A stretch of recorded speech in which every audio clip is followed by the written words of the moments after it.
zotëri, mirë se vini, jemi drejt për drejt në studio në Info Magazinës këtu në KlanKosova. Unë jam Kushtrim Sadiku, ju shoqëroj gjatë minuta në vazhdim. Kalojmë me zhvillimet kryesore të ditës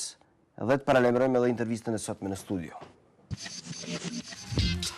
Forcat e Uleksit kanë mbastisur shtëpinë e Radovan Radiqit, të dyshuarit kryesor për vrasjen e policit e Enver Zymberit, por nuk kanë arritur ta kapin atë, ndërkohë kryetari Zubin Potoku ka quajtur aksionin një ndërhyrje spektakolare. Sot në Info Magazin flet zëvendës kryeministri i Kosovës dhe lideri i Partisë Liberale Serbe Sllobodan Petroviq. Biseda me Petroviq do të fokusohet tek ulset e rezervuara për minoritetet, krijimin e tribunalit, por edhe forcat armatuesura të Kosovës për transformimin e kësaj. Ky protesta u zhvilluan sot në Prishtinë, njëra në tregun e ri në fushë Kosovë, ku tregtarët kundërshtuan dënimet e paarsyeshme të ATK-s, ndërsa paraçeverisisht punëtorët e fabrikës së gomave Ballkan të Suarekës kërkuan 20% e privatizimit. Në orët e hershme të mëngjesit të sotëm, forca speciale të Uleksit kanë mbastisur shtëpinë e Radovan Radiqit në Zubin Potok, por nuk kanë arritur ta kapin serbin, i cili dyshohet se shkaktari i vrasjes së policit Enver Zymberi, pjesëtar i njësisë speciale Rosu më 25 korrik të vitit 2011, ku njësia elite u nis për të marrë në kontroll pikat kufitare 1 dhe 31. Zëdhënësja e Uleksit Irina Gudeljević ka konfirmuar aksionin, duke thënë për mediat serbe se misioni e bëri këtë veprim si pjesë e kërkesës nga Interpoli, i cili kërkon 32 vjeçarin Radić. Kryetari i Zubin Potokut, Stevan Vulović, ka dënuar këtë aksion, duke thënë se të gjithë të kërkuarit janë në gjendje që në prezencë të avokatit të japin dëshmitë të tyre e jo të bëjnë këso ndërhyrje spektakolare nga misioni evropian. Nga Zubin Potoku rikthehemi në Prishtinë dhe shpalosim edhe kronikën e radhës që ka të bëjë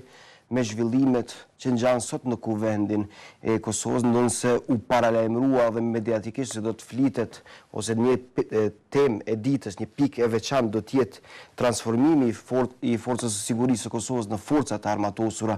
të Kosovës. Nuk ndodhi një gjë e tillë, nga ana tjetër pati një debat jo ndërmjet ndoshta opozitës dhe pozitës, por më shumë drejt pozitës, nga një deputet i pozitës që është deputeti i Partisë Demokratike të Kosovës,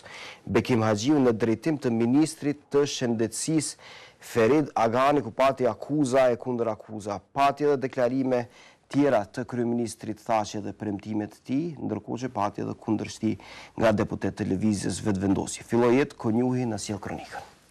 Do të marrim fare ministri.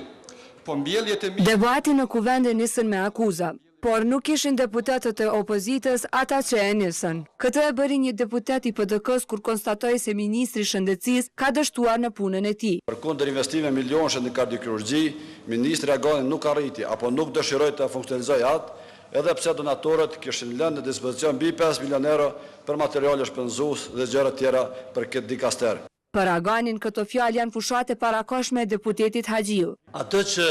Ministria e Shëndetësisë ka bërë në këto 3 vite në sektorin e shëndetësisë,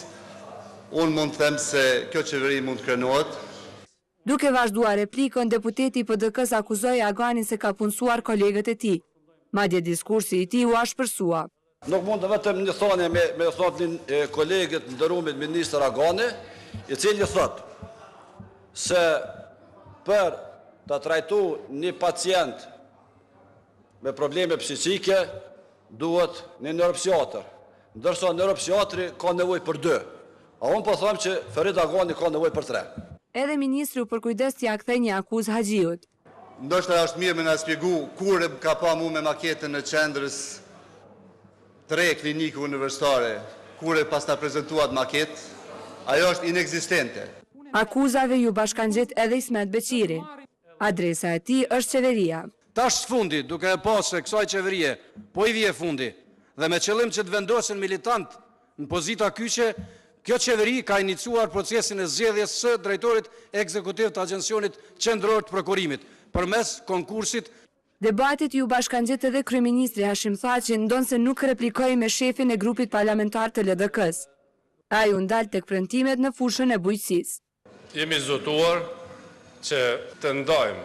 500 milion euro për investime në bujqësi, investime këto që do të sjellin modernizimin e sektorit bujqësisë, krijimin e vendeve të reja të punës. Për çdo vit do ndahen, duke filluar nga viti i ardhshëm, 120 milion euro në vit. Nëse tashmë rishikim përsëri do rriten, pra investimet për vitet e ardhshme, 4 vitet e ardhshme do të jenë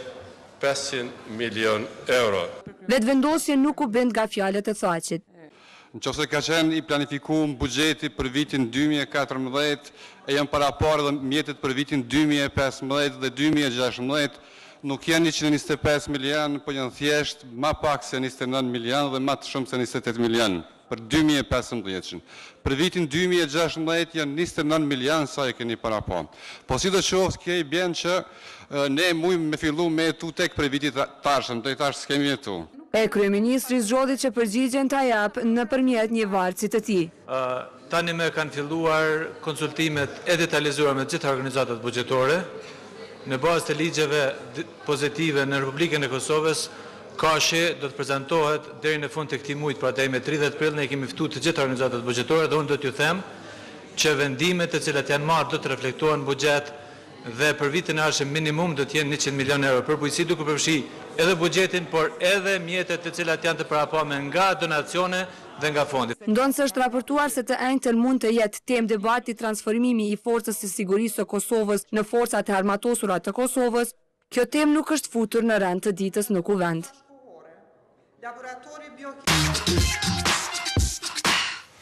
Zhëmtutje me informacione tjera ishtë në punësit e fabrikës gomave të Ballkanit të Suarekës, sot kanë ardhur në Prishtinë për të protestuar para ekzekutivit kosovar duke kërkuar 20% që ju takon atyre nga privatizimi i kësaj fabrike. Lorenzo Zeqa ishte atje. Për të disatën herë po vinë në Prishtinë. Këta ish punëtorë të fabrikës së IGK Ballkan nga Suareka po protestojnë para qeverisë së Kosovës. Kërkesa tyre është që të marrin 20% e mjeteve që u detyrohet ekzekutivi kosovar nga privatizimi i kësaj fabrike. Qëllimi i kësaj protestës, takimi me kryeministrin, ndojmë përgjigje dhe një afat caktohet kur mundemi na paguajnë borxhin tonë. Pas disa ore, një delegacion prej 4 personave u ftua në takim në qeveri. Nuk u takuan me kryeministrin, por morën premtime nga varësit e tij. Bëm një bisedë, i shtrum kërkesat tona, edhe pse kërkesat tona janë shkuar edhe në mënyrë tjera te kryeministri. Po, njëherë për njëherë, dinë mirë, njëherë për njëherë, këta njerëz që ishin me neve në bisedë,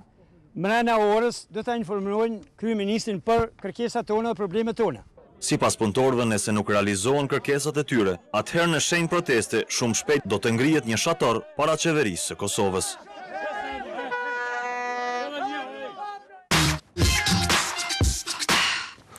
Dhe 10 tregtarë të tjerë të tregut të ri në fushë Kosovë kanë protestuar sot duke shprehur pakënaqësitë e tyre ndaj inspektorëve të administratës tatimore të Kosovës.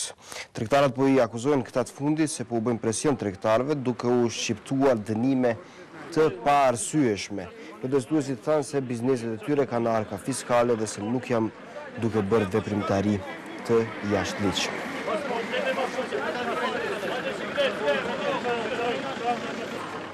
Në ndrojmë temë të informacionit, kryeministri Hashim Thaçi ka shprehur qëndrimin e tij për krijimin e gjykatës për krimet të cilat pretendohet se i ka kryer ushtria çlirimtare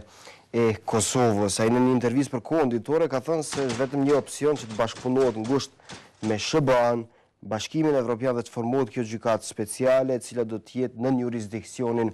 e Kosovës. Shefi i qeverisë ka thënë se themelimi i saj është padrejtësi për Kosovën, megjithë këtë ka shtruar nevojën që kuvendi të votojë për themelimin të këtij mekanizmi ndërkombëtar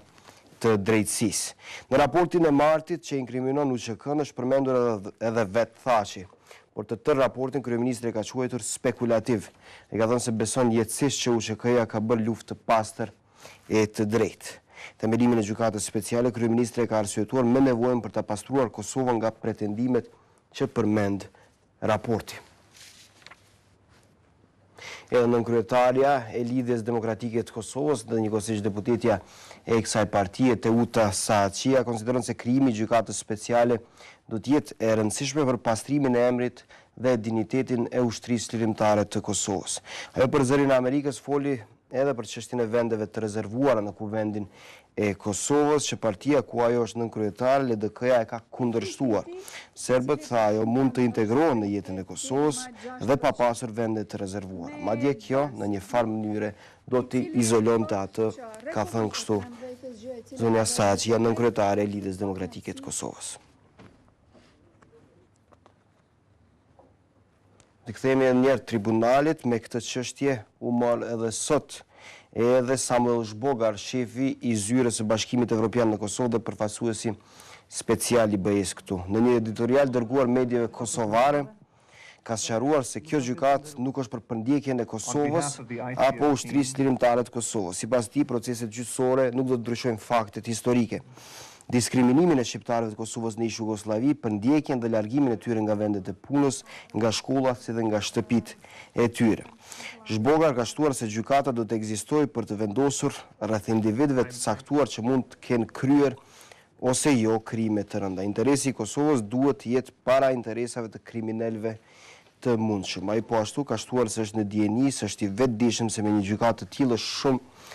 do t'i friksohen imazhit të Kosovës. Megjithatë, ai konsideron se qartësimi i akuzave do të heqë një re të zezë që ka glabëruar Kosovën, ka qenë kështu citati i shefit të zyrës së BE-s në Kosovë, Samuel Zhbogar. Në pjesën e bisedës sot në Infomagazin do të flet zëvendës kryeministri i Kosovës, Sllobodan Petroviq, njëkohësisht lider i Partisë Liberale Serbe. Fokusi i kësaj bisede do të jetë tribunali, pse jo, dhe vendet të rezervuara, por edhe gjendja e serbëve dhe zhvillimet më të reja tek partia e zotit Petroviq. Me njerë pas spoteve publicitare rikthehemi me intervistën këtu në studio. Rikthehemi drejt për drejt në studion e Infomagazinës për vazhduar me pjesën e intervistës. Në studio është zëvendës kryeministri i Kosovës, lideri i Partisë Liberale Serbe, zoti Sllobodan Petroviq, në një bisedë që do të fokusohet rreth ulseve ose rreth vendeve të rezervuara në kuvendin e Kosovës për minoritetet, tribunalin për krime lufte ose gjykatën speciale për krime lufte, një temë shumë aktuale. Gjatë këtyre ditëve do të marrim edhe qëndrimin e një përfaqësuesi të një subjekti politik serb, pra do të marrim edhe qëndrimin e serbëve të Kosovës lidhur me këto dy çështje dhe çështje të tjera të cilat po them jam aktuale gjatë këtyre ditëve. Gospodin Petrović, dobrodošli u studio Infomagazinit. Petrović, mirë se erdhët në studion e Infomagazinës në KlanKosova. Imamo dogovor prvi, svakako da govori mund të kemi një marrëveshje fillimisht që të gjithë të flasim gjuhën tonë anëtare. Unë jam gjithherë thot për dialog. Nisim me ulset e rezervuara, zoti Petrović, ka patur goxha shumë debat tek spektri politik kosovar. Debati ka qenë se edhe partitë minoritare, partitë që përfaqësojnë jo vetëm serbët, por edhe turqit, bosnjakët, pse jo edhe romët kanë kërkuar gjatë gjithë kohës të ketë ulse të rezervuara, ndërkohë që nuk është parë një insistim i madh, po e quaj kushtimisht, nga partitë më të mëdha politike këtu ose nga partitë shqiptare, cila është, po them, gjendja aktuale e këtij qëndrimi dhe si do të zgjidhet kjo? Po juve vetëm se vetë në hyrje thatë se është folër shumë lidhur me vendet rezervuara dhe se është punuar shumë pak. Mendoj se vendet rezervuara për pjesëtarët e komuniteteve janë shumë miq, janë do të një interes i përbashkët, ndoshta kjo është edhe një kërkesë e pakicave, mirë, po është sigurisht një interes i theksuar i të gjithë shoqërisë kosovare, diçka që kemi folur edhe në 2012 dhe me çka jemi konsultuar së bashku, do të thotë të gjitha partitë politike parlamentare dhe se përfaqësuesit e ambasadave apo shteteve të Kuintit të cilët janë të akredituar këtu, atëherë kemi pasur edhe një marrëveshje jo formale, marrëveshje gentlemanësh, se kur të flitet për ligjin e lidhur me zgjedhjet e përgjithshme në kuadër të këtij ligji, nëpërmes amandamentimit të atij ligji, atëherë të plotësohen kërkesat të cilat ishin të nënshkruara atëherë nga të gjithë deputetët e Parlamentit të Kosovës, që vinë nga radhët e pakicave. Dhe tani, pas 2 vitesh, kemi ardhur në një situatë ku në një farë mënyrë hiqet dorë nga ajo ide edhe për kundër faktit se dhe ambasadorët e Kvintit, të cilët janë ende edhe sot këtu, e kanë një qasje shumë të qartë, së bashku edhe me zotëri Sllobodan, që është kënë çështje e interesit të përgjithshëm dhe se ata i përkrajnë kërkesat e komunitetit pakic, që përpos PDK-s, AK-s dhe AKR-s, që edhe ata ta kenë dhe më thonë një përgjigje të pozitive, kur atëherë zoti Isa Mustafa, kryetari i DDK-s, kishte kërkuar më shumë kohë që me bashkëpunëtorët e tij partijak që të gjejnë një mënyrë se si duhet të votohet, domethënë në parlament, që do të thotë që raja atëherë aso kohë nuk ishte kundër kësaj kërkese, përpos përfaqësuesit të vetëvendosis, të cilët ishin edhe atëherë kundër, dhe neve e vlerësojmë edhe respektojmë qëndrimin e gjithkujt, dhe në qoftë se për diçka jemi marrë vesh, është mirë që ta respektojmë atë marrëveshje, dhe tani kemi ardhur në një saat të tillë që për herë të parë një numër e deputetëve të cilët janë në Parlamentin e Kosovës të bojnë edhe bojkot, prandaj këta janë edhe deputetët e Kosovës, të cilët ishin më bashkëpunuesit dhe të cilët ishin më aktiv dhe për të gjitha këto procese të cilët ishin shumë më sfiduese sa tani ishin në qeveri dhe në parlament, dhe prandaj kjo është diçka që neve na largon i serbëve në këtë sistemin e Kosovës. Po flasim i gjithë serbëve nga gjithë territori i Kosovës, që thotë atyre të veriut, në rast se nuk u garantohet ose nuk do të ketë edhe një mandat tjetër të ulëseve të rezervuara, zoti Petroviq. Sigurisht se kjo është diçka që zvogëlon dinamikën e integrimit të komunitetit serb në këtë rast. Neve kemi pasur zgjedhjet e fundit lokale, ku për herë të parë kemi pasur rastin që të kemi zgjedhjet në tërë territorin e Republikës së Kosovës, në një kohë edhe në veri, dhe në një mënyrë, në një farë mënyrë kemi aktivizuar komunitetin serb në kuptimin e përfshirjes në shoqërinë kosovare, dhe në këtë edhe shteti Serbisë kishte pasur një rol ku ata publikisht kishin kërkuar, domethënë qytetarëve të komunitetit serb që të marrin pjesë në procesin zgjedhor. Shpresojmë se do ta bëjnë këtë edhe në zgjedhjet parlamentare. Them se unë jam pjesë e institucioneve ndoshta tani që 10 vite, dhe së bashku me gjitha institucionet e Kosovës, domethënë me qeverinë, me parlamentin dhe gjitha shoqërinë civile të Kosovës, kemi punuar që sa më shumë të integrojmë të gjitha komunitetet, e posaçërisht komunitetin serb, e cila në të shumtën ose më të shumtën kohë, gjatë kohës më të gjatë ishte jashtë gjitha këtyre ngjarjeve dhe kishte bojkotuar domethënë të gjitha këto procese dhe kishte shumë nevojë për punë dhe për kushtim dhe për nerva dhe për kohë që neve të arrijmë këtë, dhe tani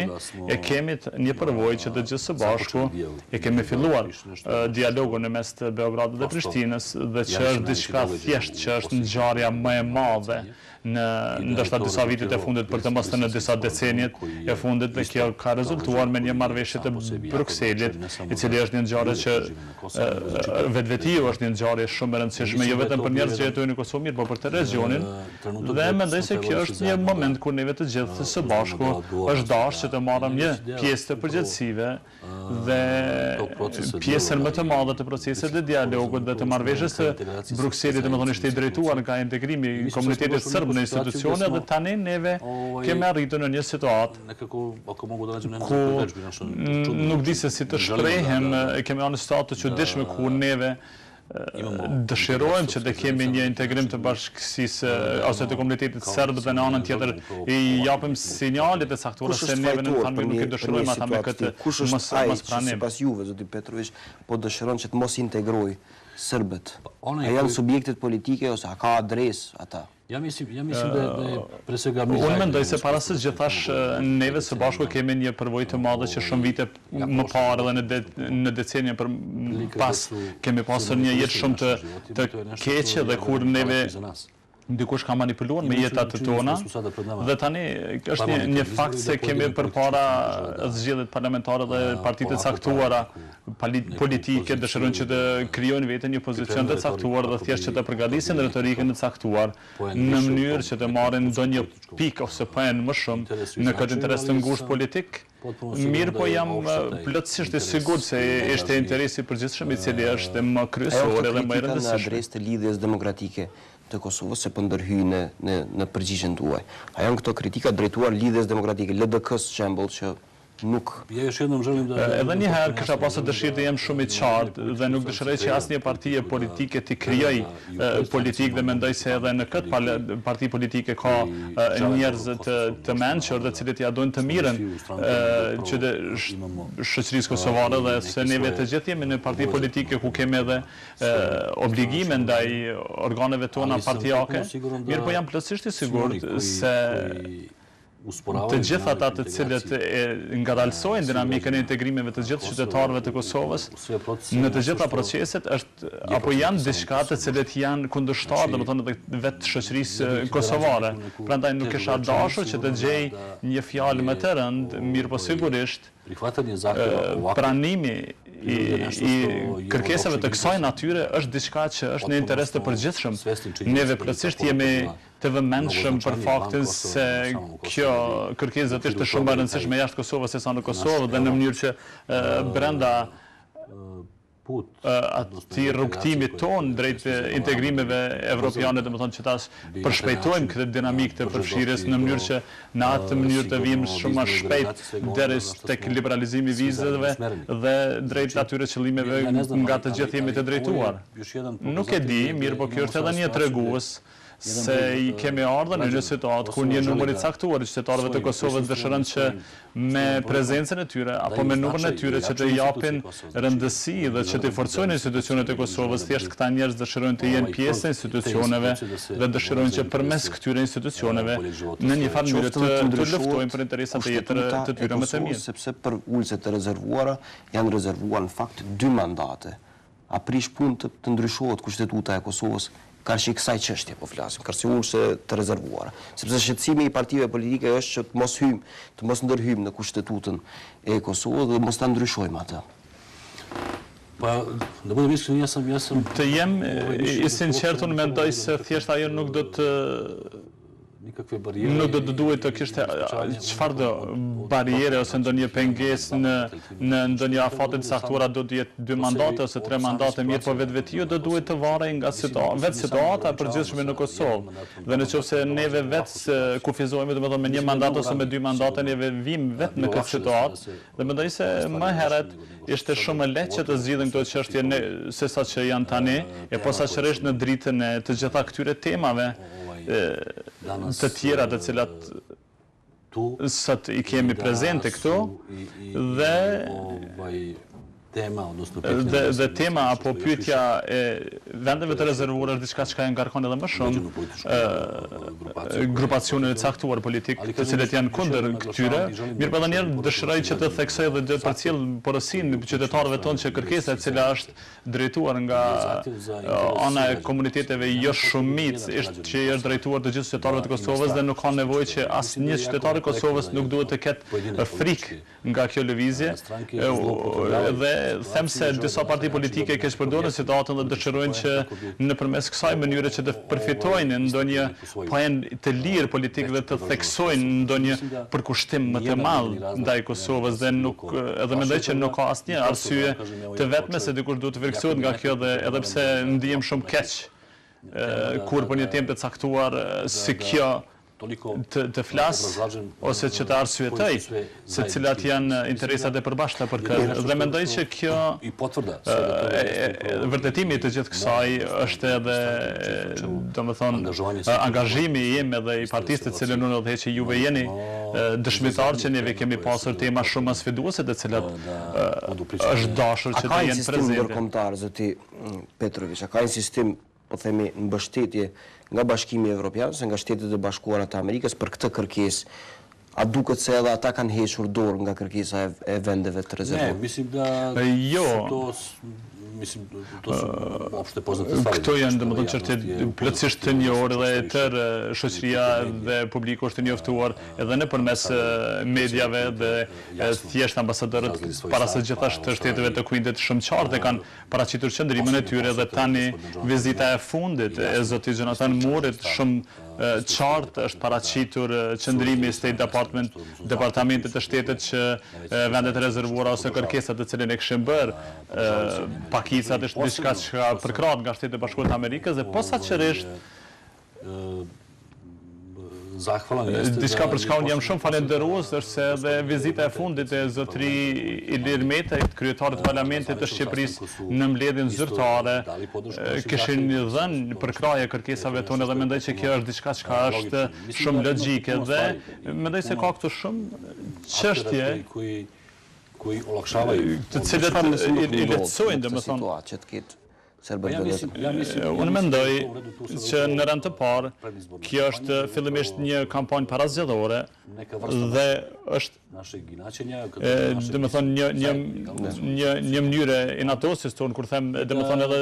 tonë, mendoj edhe për neve dhe për shqiptarë dhe për të gjithë të tjerë dhe në një farë mënyrë jemi mësuar që të jemi kundër diçkaje pa ndonjë dallim dhe mendoj që argumentet apo faktet e cilat plasin kundër kësaj janë plotësisht shumë të dobët dhe në qoftë se dëshironi tani që ta integroni edhe veriun e Kosovës duhet të keni edhe ndonjë lëshim tjetër dhe më duhet që të pranoj se në këto vitet e fundit prej se unë jam pjesë e institucioneve, them se institucionet e Kosovës ishin më shumë se të hapur dhe më shumë se fleksibile në raport me situatat e caktuara, prandaj unë për këtë them domethënë për sa i përket edhe integrimit të serbëve në jug dhe integrimit të tyre që ta procesojnë deri tani. Për shkak të ulseve të rezervuara, është përmendur shpeshherë nga partitë politike është se minoritetet ose deputetët serbë nuk do të votojnë transformimin e forcës së sigurisë së Kosovës në forcë të armatosur të Kosovës ose një ushtri që është quajtur. Ekziston një rrezik i tillë që mos të votohet transformim? Mendoj se edhe kjo është një çështje që në një farë mënyrë është bërë në mënyrë të shpejtë, nuk kemi pasur konsultime paraprakët të caktuara. Edhe qoftë edhe panele lidhur me këtë që në mënyrë më të afërt që të njoftojmë domethënë qytetarët tonë, jo vetëm ata, por edhe deputetët të cilët duhet të votojnë në parlament, dhe thjesht ata ishin të zënë në një farë mënyrë me atë aktivitet që ka ardhur shumë shpejt në rendin e ditës, dhe mirë po gjithsesi që ajo që është prioritet i pakicave kombëtare që janë në parlament është do të kërkesa e tyre për vendet e rezervuara dhe nëse juve keni tani pika të tjera të cilat vinë në rand të ditës dhe pika ato të cilat bëhen prioritete pa marrë parasysh kur janë në pyetje do të pjesëtarët e pakicave kombëtare në parlamentin e Kosovës, ata janë shumë të qartë se pas përfundimit të kësaj çështje atëherë të gjitha çështjet e tjera do të shqyrtohen. Po themi subjekte politike ose deputetëve që nuk i takojnë po them shumicës shqiptare. Hajde po flasim për deputetët serbë që spari të kaloj vendet e rezervuara, pastaj të kalon edhe forca armatosore e Kosovës, se transformimi i FSK-s në FAK. Juve keni pasur edhe pjesëtarët ose deputetët të cilët janë nga komuniteti turk, mendoj të cilët kishin folur për temën e zgjatjes së mandatit të Oleksit apo të gjykatës së veçantë dhe ata thjesht janë për të gjitha këto tema janë kundër derisa nuk zgjidhet çështja e vendeve të rezervuara. Mendoj kjo është një çështje që e komplikon edhe më shumë tërë situatën. Dhe mendoj se jemi duke i bërë disa gjëra të cilat thjesht na kthejnë mbrapa pa ndonjë arsye të veçantë ose pa nevojë të veçantë. Partitë e minoriteteve në fakt në kuvendin e Kosovës janë bërë bashkë për këtë kërkesë që ta çojnë deri në fund. Në një fjali, pjesëtarët apo deputetët të cilët janë nga komuniteti jo shumicë janë të mashtruar. Dhe kjo është arsyeja kryesore pse ata në një farë mënyrë janë të rezervuar ndaj të gjitha temave të tjera të cilat janë në rand të ditës dhe juve dini që edhe sot në parlamentin e Kosovës një pjesë mjaft e madhe e pjesëtarëve të pakicave nuk ishin në qeveri dhe kjo do të vazhdonte, do të bëj derisa nuk zgjedhet çështja të cilën e kanë bërë para 2 viteve. Mendoj se kjo do duhet të jetë prioritet shumë i madh, ose bën ose nuk bën. Thjesht njerëzit ju duhet se a kemi të drejtë apo nuk kemi të drejtë, ose a dëshironi apo nuk dëshironi. Partitë e minoriteteve, partitë e serbëve në kuvendin e Kosovës bën bashkë dhe të protestojnë për një gjë të tillë, zoti Petroviq. Protestojnë që ta kërkojnë në fakt me çdo kusht edhe një mandat për vendet e rezervuara. Unë edhe njëherë po e them se neve para disa muajsh kemi kërkuar edhe interpretimin e gjykatës kushtetuese dhe thjesht edhe gjykata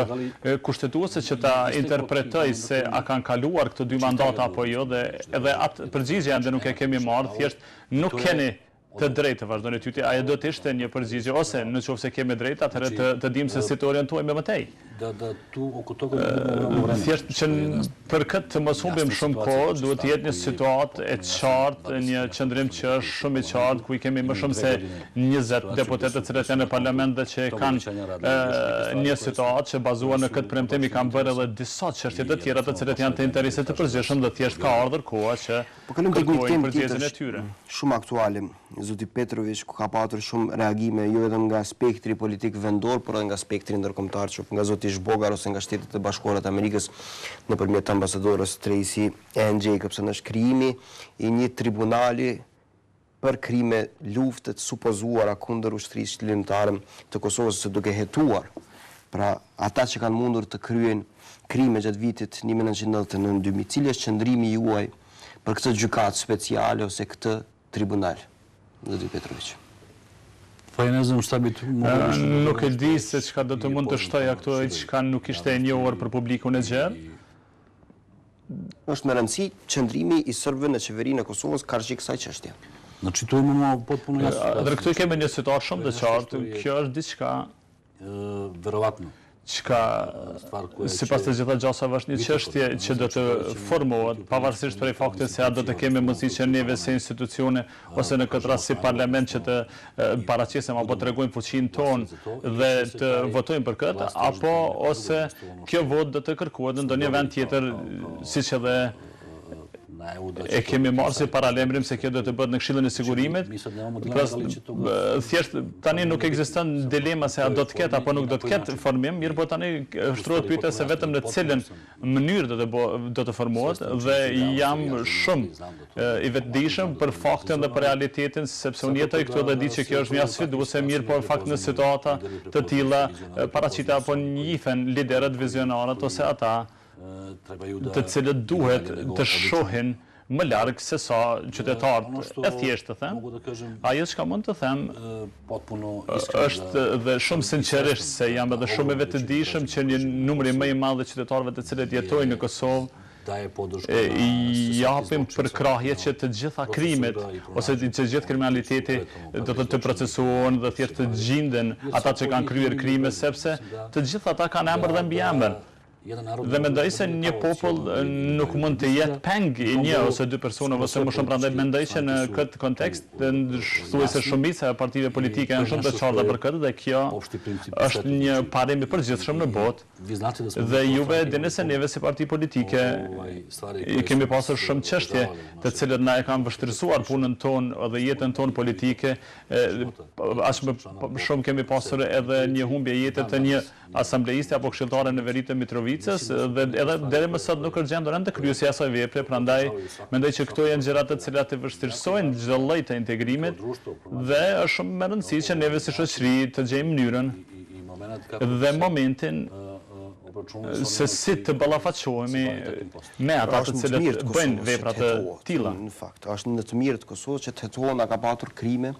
ose jo në Kosovë. Cili është qëndrimi, po themi, subjekteve politike serbe karshi kësaj çështje derisa nuk është marrë vendimi? Keni qenë pro që të krijohet kjo gjykatë apo jo? Vidite, ja sam Shqiptani.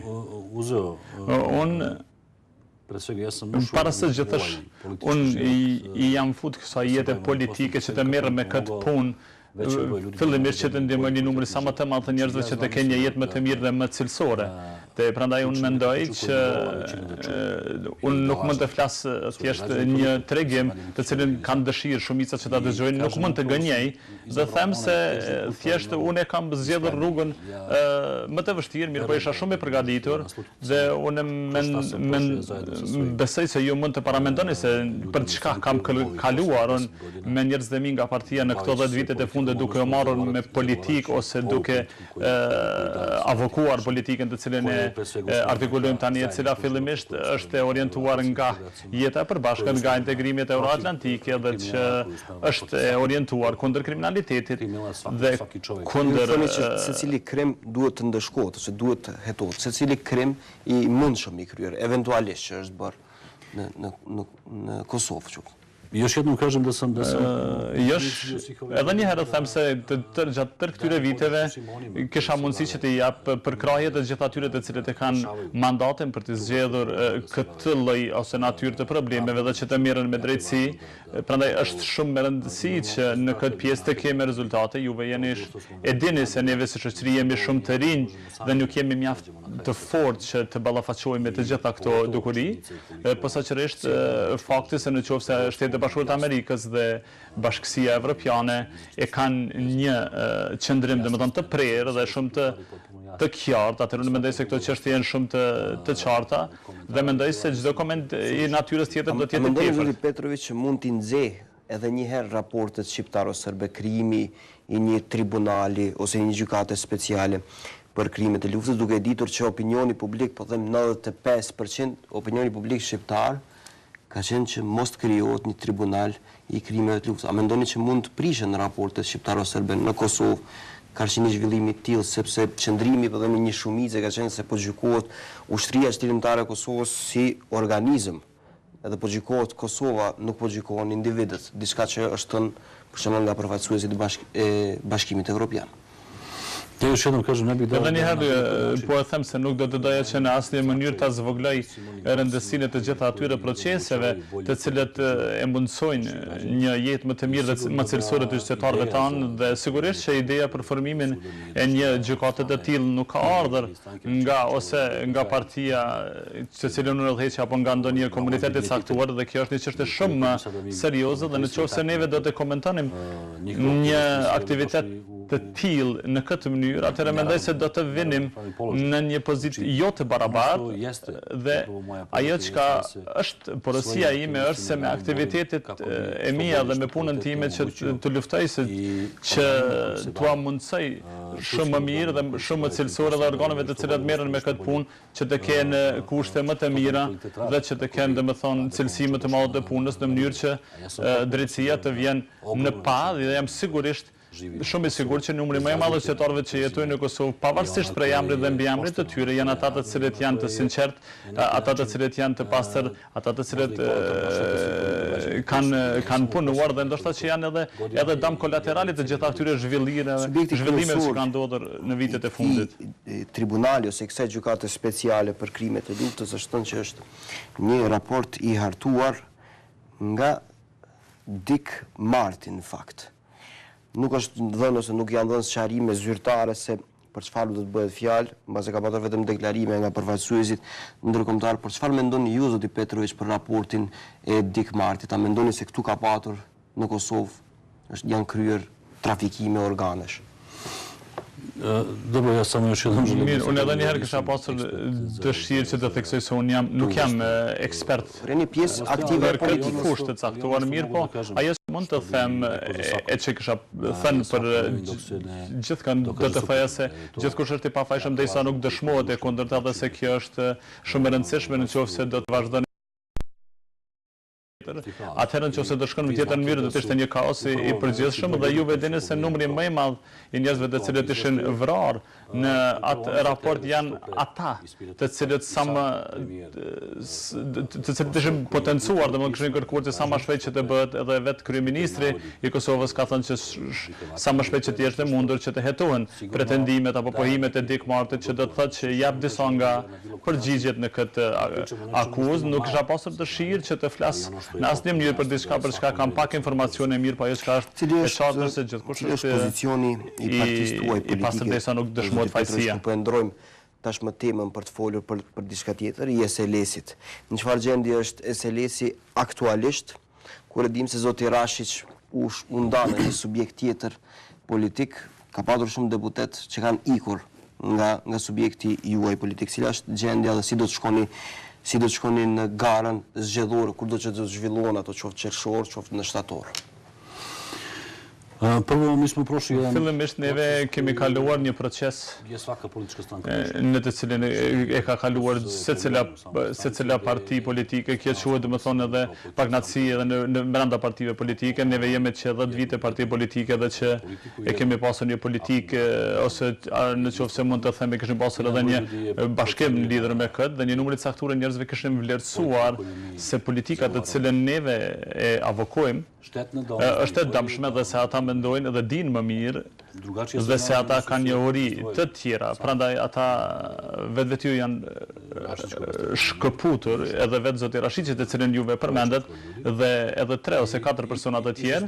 dhe neve së bashku kemi hyrë në procesin zgjedhor dhe rezultatet e procesit zgjedhor do thotë qytetarët i kanë dhënë vlerësimin më të mirë. Nuk e di, neve kemi pasur mendoj 10 ose 15 herë më shumë vota se sa ata persona të cilët tani janë jashtë partisë dhe jam shumë krenar me këtë fakt se kemi marrë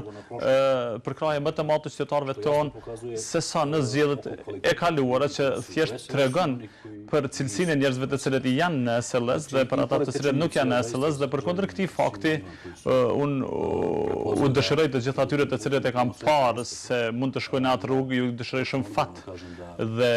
shumë suksese dhe shumë me përgjegjësi të madhe them se Partia e Pavarur Liberale do të mbetet dhe do të vazhdojë në politikë.